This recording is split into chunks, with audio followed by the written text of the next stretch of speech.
Thank you to everyone who spoke this evening, um, on, on, on both sides of this issue. There were just really some compelling, points that were made. And I appreciate all of that as I like to look at every side of an issue, and hear from everyone before I make my decision. Um, I had several years ago, so the block where I live has townhouses that are 2 stories and a couple of like 2-story apartment buildings. So everything is really low. And several years ago,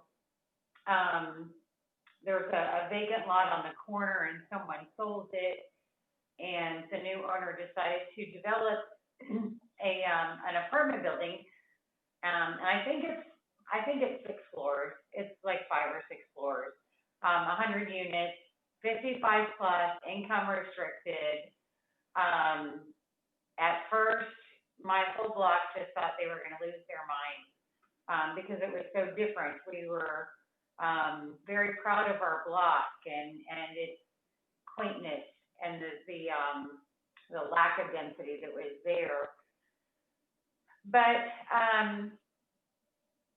once the building was built and folks moved in, and we met our new neighbors, and again, it was a 55 plus apartment building.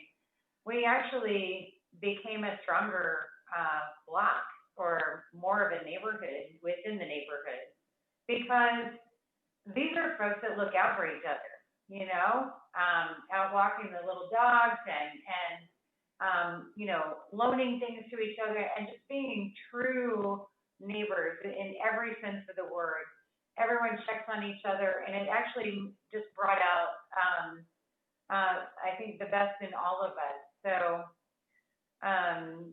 I kind of understand where a lot of the residents are coming from on this, but I also understand what's on the other side of it.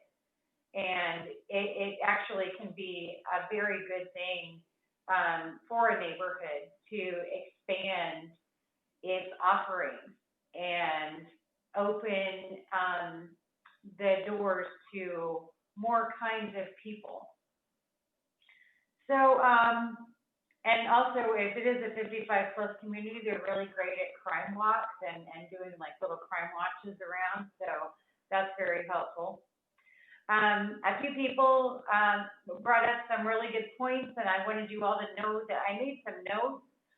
There were several people who mentioned the lack of public transit around 64th Street in that area, and that just piqued my interest, because I am very much in favor of helping people get around without a car. I serve on the board of PSPA. And I'm also a fan of the Complete Streets Initiative. So hearing this, I appreciate it, because what I'm going to do, and what I'll pledge to you all that I will do, is to work on addressing that with our transportation department here, and also with PSPA. To see if we can increase the options for transit, because as I look at the map, you've got the Pinellas Trail right there. It's not far from where the new Sunrunner is going to be, so there's some good opportunity there in the future.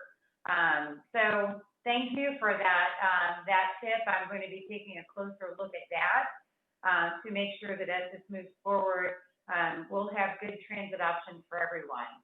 So a couple of other people mentioned food access, and that's something that is a topic I'm very passionate about. I really believe that everyone in our city should have easy access to healthy and fresh food.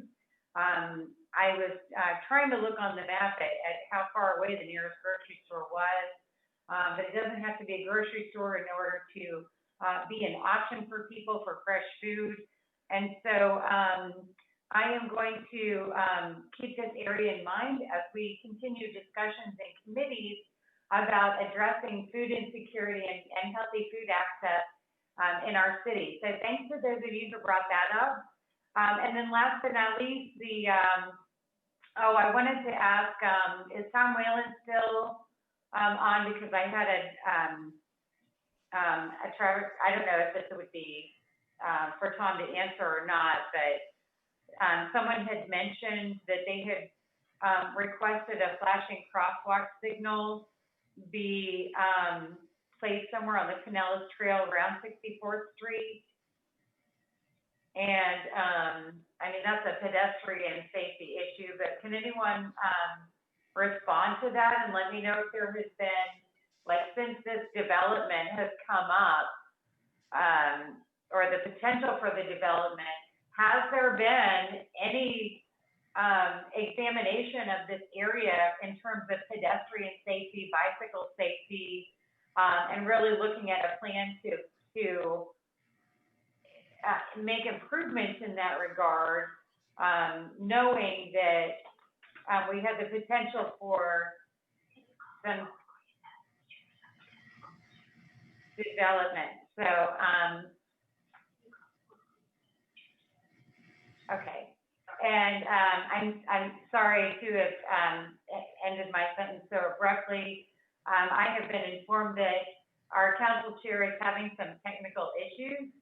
And so, as the acting chair, I'm going to call a brief recess so that he can get logged back in, and join us so that we can continue. So, City Council is now in recess. Thank you.